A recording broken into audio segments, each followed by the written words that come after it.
mga kapuso, mataas po ngayon ang tsansa ng ulan sa ilang bahagi ng Mindanao dahil yan sa trough o extension ng binabantayan nating low pressure area.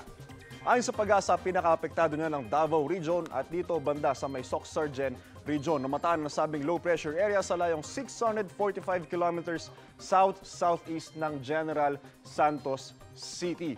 At nasa labas pa po yan ng Philippine Air Responsibility. Mababa naman daw po ang tsansa nitong pumasok sa PIR at maging isang bagyo. Samantala mga kapuso, update naman po tayo sa siyam na water reservoir dito sa Luzon.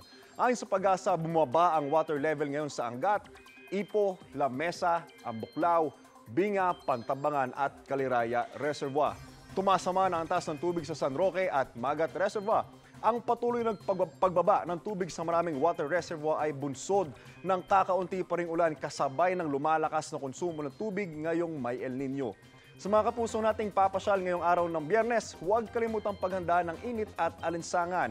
28 degrees Celsius ang posibleng heat index sa Baguio City, 32 degrees naman sa Tanay Rizal, 36 degrees Celsius sa Panglao Bohol, 37 degrees Celsius sa Mactan, Cebu, 38 degrees Celsius sa Davao City at 37 degrees Celsius sa Surigao City.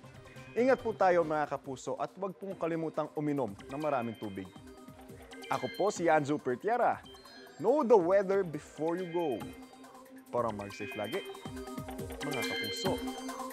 Kapuso, para laging una ka sa mga balita, bisitahin at mag-subscribe sa GMA Integrated News sa YouTube. Sa mga kapuso abroad, samahan nyo kami sa GMA Pinoy TV at sa www.gmanews.tv.